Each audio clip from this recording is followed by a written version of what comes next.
Hey sis, all praises be to the Most High, our Heavenly Father. We thank Him for first and foremost. If you are in this truth and you have celebrated or completed your celebrated the Feast of Dedication, I pray that all was wonderful for you and yours.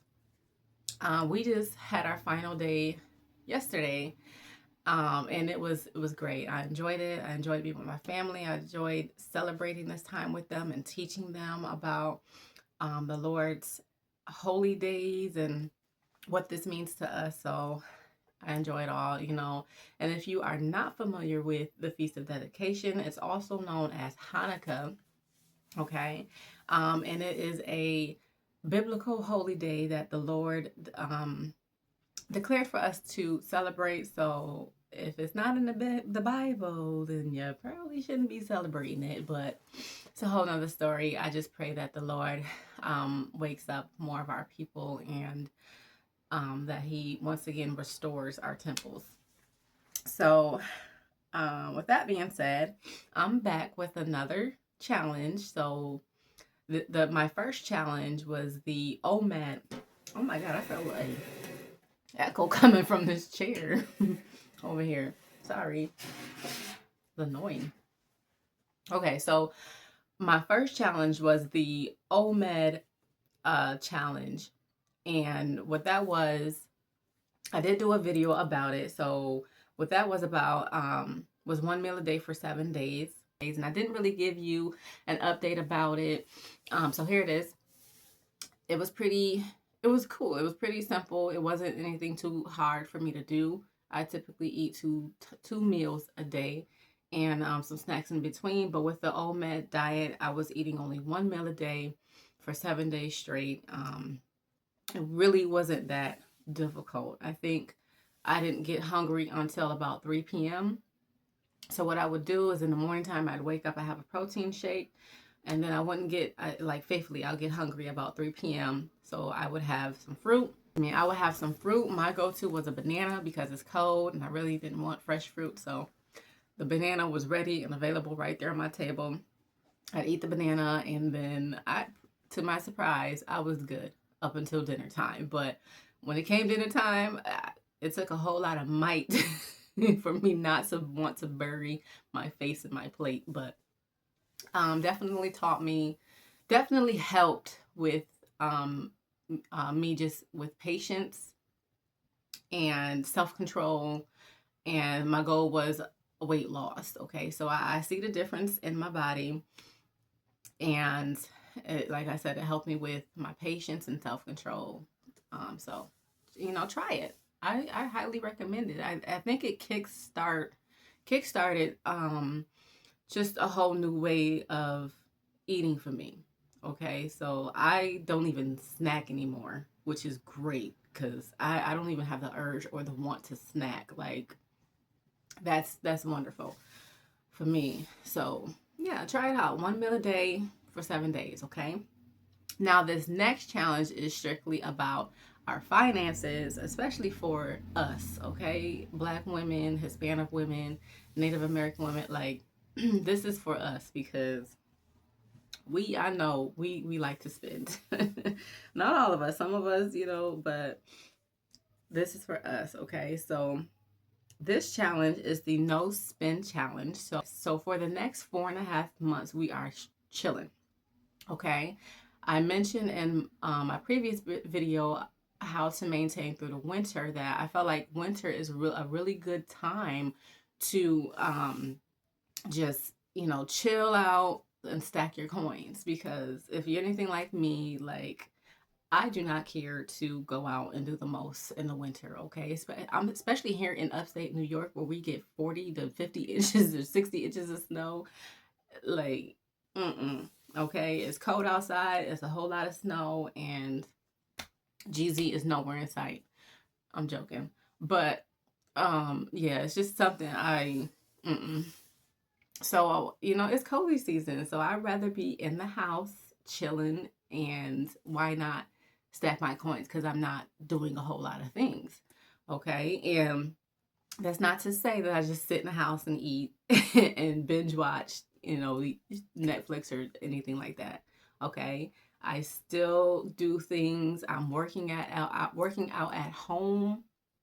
Okay, I've been working out at home for years now, and I honestly prefer it. I probably will never go back to the gym, only because I feel like I sweat more at home. I do more at home. I'm sorry, sis. I started rambling right here, so I don't want to take up much of your time. Girl, cancel the membership, the gym membership. You don't need it. Try it at home. I promise you. That's a different topic or a different subject, but different topic, different day. But anyway, so yes, 4.5 months is we chilling, we stacking our coins, okay? Now our why. Now let me read you our why, okay? So I'm going to read you from Proverbs 13:22. A good man leaveth an inheritance to his children's children, and wealth of the sinner is laid up for the just, okay? So now if you are a working, this pertains to us too, sis, especially if you are a working woman who contributes to her household. We have to start thinking about our not just our future, but also especially our children's future. We have to do something for them. They need that kickstart, okay, for their future. And I'm gonna get into some ways and some things, give you some tips on what you can do to kickstart their future. Okay, so we got to start thinking about our children. And if you do not have children, I'm sure that you can think about some nieces or nephews, some, or a relative that could, benefit from your inheritance. Okay, don't be like the lady from Aristocats who gave her inheritance to cats. Okay, 90s kid trauma. But we're not doing that. So yes, we're gonna think about these children. Okay, Proverbs 14:1. Every wise woman buildeth her house, but the foolish plucketh it down with her hands. So, if you're working and you're contributing in your household, we have to be wise about our money and our spending habits as well. So, for the next 4.5 months, we are only going to spend on necessities. And necessities are rent, mortgage, transportation, food, household items, daily household items like toothpaste and tissue and stuff like that. Now, if you have children, of course, I know kids, they ruin things real quick. So if they're in dire need of underclothes and things like that, yep, do handle your business, okay? But sis, we are not spending on carnal pleasures, okay? I know, sis. There are things that I like that I indulge in too, okay? But we're not focused on our carnal pleasure. Clearly, we are not going to focus on carnal pleasure, okay? We have more than enough clothes. We have more than enough shoes. We have more than enough accessories, headscarves. I'm talking to myself, but we're not focusing on that, okay? Now, I have sister locks, and I have to maintain them, or my investment just goes out the window. So I'm not gonna touch on here, but sis, come here, girl, come here. Hear me out. Getting your nails done is a carnal pleasure. It is, okay. It is. It's a carnal pleasure. It is not a necessity, okay. It's just something that we like to do. Some women find it going to the spa is relaxing, and that's fine, but it's not a necessity. Okay, I know someone's going to argue with me on that one, but let's stay mission minded, stay focused on the goal, sis. I'm going to tell you what you can do with that money that you would spend on getting your nails done, okay? And that's a whole lot of money that you're spending, and I know a lot of us have really good jobs where we can afford that and it's not really going to hurt us. But what if you were to take that money that you would spend on that spa treatment and do something else with it where it makes you more money? Hmm? Hmm? Hmm? Okay, I'm gonna get into it too. Okay, so only on necessities, not our. I said our. Okay, I said our, not our carnal pleasures. Okay, so tips that you can do with that extra money. One, you can max out your workplace 401 if you can. I mean, if you're paying to get your nails done faithfully, then you can max out your 401. Okay. Okay. Contribute as much as you can to that. Okay. Now, the next thing you can do is open a Roth IRA and contribute what you can. And like I said, if you have the money to do all this extra stuff and buy all this extra stuff, you can contribute to your Roth IRA. Okay, because that extra stuff is extra. But these things are important. These things are going to benefit your future. And if you have children, your children's future. Or, if you don't have children, like I said, your nieces or nephews, somebody's future. Okay. The next one is high yield savings account. Now, if you're not familiar with anything that I just mentioned, like a 401k or a Roth IRA, or this high yield savings account, there are educators on YouTube. YouTube can be a blessing, okay, as if you use it in the right way. So there are people here on YouTube that will explain all of this and make it plain for you. Now, I can talk about a high yield savings account because that's something that I invest in. So a high yield savings account is pretty much a savings account that will make you interest on the money that you have in the account. So instead of having a basic savings account, so your basic savings account, you're not making anything. Nothing's going on with that money. It's just sitting there. It's not doing nothing. But if you put if you take what you have in your savings and you put it in a high yield savings account, and there's an interest rate of like 4%, girl, it's going to increase your money. So your money is going to be making money. And there are some banks that has like a 4% interest rate, which is really high. That's pretty good. Okay. For some, that could be an extra $37, $50 a month, depending on what you invest into it, right? Yes, girl, YouTube it, learn about it, get you a high yield savings account. Okay. Now, the next one is one of my favorites, the stock market. I've been investing into the stock market for, I think, about five years now. I think so. And my husband, who is my financial advisor, shout out to hubby, my king, he put me onto the stock market about 5 years ago. And when I say, like, it was a really good, one of the best decisions like ever, because I'm glad that I took that. I'm glad that I looked past the fear of it and just did it, because I've made a lot of money from the stock market. Now, to be real with you, yes, the stock market fluctuates. Okay, it'll go up, it'll go down, you lose some money, but shoot, girl, you will gain some money. Okay, you will gain some money. Listen, money that I've made from the stock market, I've been able to put into other investments. Okay. Hey sis, I'm back again, just rambling like we don't got stuff to do. So let me get to the point. So if you are nervous about the stock market, just not sure, try starting with just $5 and see how that goes. And try with crypto.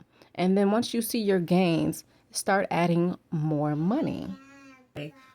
I even bought my Feast of Dedication gifts with stock market money. Okay, don't tell my king. But no, he won't care. But yes, so the stock market is really great. Learn about it on YouTube. Like I said, there are educators who will make it plain for you, and learn about it. It's really good. Okay, so now I know the worldly new year is upon us. Okay, now I'm a believer in what the Most High says about the new year being in spring, but January is a good year that you probably want to pull your credit. Now, pulling your credit is free. But once you pull your credit, and if you have debts that are unpaid debts, then you want to pull your credit, take a look at what's unpaid and what's in collections. Okay. Now, how to beat that is you can settle. You can call up the agency, not the collections. I can't remember if you want to call the agency themselves to settle or the collection agency to settle. You have to do your research about that. Okay, I can't quite remember what I did, but because I've been there. But you can call the you can settle, and you can, ask for that collection to be removed from your account. Okay, and most of them will do that if you're set an account. So yeah, take a look at your credit report each year, and see what debts that you have, and what can be settled to get those removed so that your credit score can go up. Now, once you have a decent credit score and things are looking really good for you, if you have not already done this next tip, I need you to purchase a house, sis. Okay? I know. I know. I hear it all the time. A lot of people saying that, they don't want a house because of the maintenance and all that it comes with, and I cringe. I cringe when I hear that, because it's like, well, don't you have a vehicle? Most of us do. You have a vehicle, you take care of that, right? Like, it's the same with the house. But it says, I need you to get a house. Okay? That is so important for generational wealth. I don't care what they're saying online. If you do not have a house right now, says you gotta try to get a house. Okay, do your best. Do your self do yourself good, and do your children good, or somebody good, to purchase a property. Okay, it's really, really important, like I said, and that's how you can kickstart generational wealth. Okay, I don't care what they're saying about online. All right, now, to beat the fear of purchasing a house, you want to get an appraisal. Don't skip that part. Okay, and you want to okay, now, like I said, most of us have really good jobs, but stay at the end of your budget, the lower end of your budget. Okay, because even though the bank is going to throw a lot of money at you, they don't know your financial situation. They don't know they don't know what your finances look like. But they're just going to, throw that. They're going to see your credit and throw that money at you. But stay at the lower end of your budget. And you want to do that because property taxes are going to increase. Everything, as of course, in this world, this kingdom that we in right now, everything is just going to keep increasing and going up. And if the property taxes increase, then more than likely your mortgage is going to keep increasing. Okay, so, and then I know, like, just try to stay at the lower end of your budget. The other important thing is, sorry, I thought I heard my baby. The other important thing is, you want to go for a house that has a new roof, or a newer roof. If it's like, a little old, that's fine, but a good roof, new furnace and hot water tanks, those are important. Now, the electricity and plumbing is just kind of just something that you won't really be able to determine, because but if you go into the house and the lights come on, all is well, you're good. If you run the water, run the faucet, flush the toilet, and the water is smooth coming out, coming down, then you're good. Okay, and then you want to inspect the basements, check the basements for any possible flooding. Other than that, just do your best. Okay, but don't skip that appraisal. Okay, other than that, you'll be good. And that's for a single family house. Now, if you want to hack, if you want to really have a peace of mind, you can do what I did. My first purchase was a multi-family house. Now, sis, it's possible, okay? Because I don't come from a family who's done this before, okay, and passed it to me. Okay, I woke up and was like, yeah, I don't want to be the sole person responsible for paying mortgage, okay? So I need some help. So I went and purchased a multi-family house. I lived in one side and I rented out the other, and Now that can be a bit of a risk because, unless you're coming in with, half $1 million for a newer multifamily house, you are taking on a bit of a challenge. Okay, because the house is probably going to need a lot of work, some work, not a lot of work, but it's going to need some work, um, and some care. But at the time when I had purchased at my home, the government was giving out those stimulus checks, and girl, thank the Lord for that because I used those stimulus checks to renovate my home, and the Most High also sent people to help me at a lower cost to do that. Because I don't have uncles or anybody around so that I can call. I'm like, hey, Aunt, can you do this for me? But the Lord did guide me throughout it all. So all praises to the Most High for that one. So yes, you can house hack as well. You can house hack a single family house as well. If you don't have kids, you could rent out rooms. That's going to bring in some extra income. Um, or I know a coworker who she purchased a multifamily house. She lived on one side and her sister lived on the other side. So if you have good relationships with people that you trust, okay, because I know how some family members can be. I know. But if they on their P's and Q's, you could rent out the other half to them and y'all could split the mortgage and save. And that's great for, I think that's so awesome for single family, single parent households, single, woman, I should say. Maybe you and another single mom can, she got kids, you got kids, y'all can find a multifamily house, and they have three bedroom multifamily houses that are pretty affordable. You live on one side, she live on the other side, and y'all create a contract to make sure that you both contribute to the mortgage. Okay, that's building generational wealth. Okay, where instead, or or you can buy a single family house and um live together. But some options that I'm just throwing out there to build some generational wealth and give you some extra income or helping you to save somewhere along the lines. Okay, so yes, sis, I need you to get you some house. The other option, get you a property.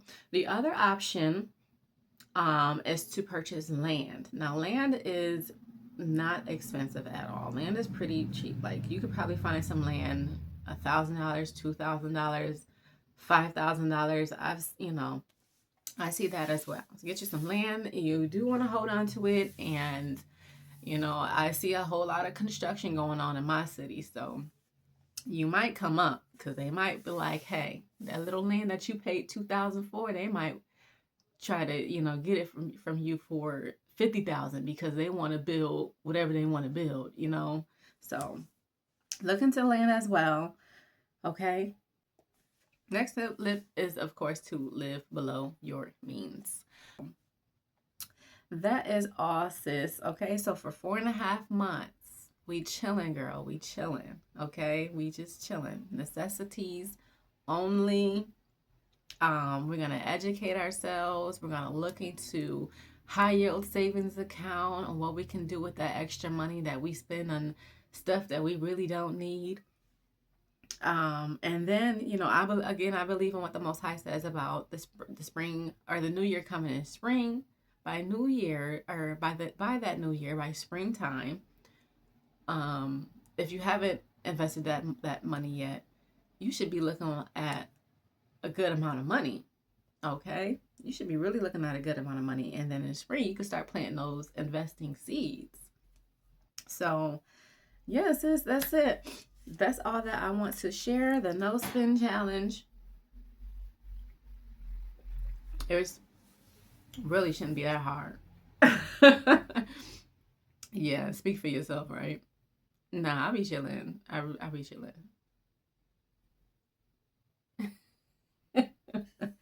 But thank you so much, sis, for watching today's message. I don't know what else the Lord is don't want me to share, but I will chat with y'all in the next video because I can hear my kids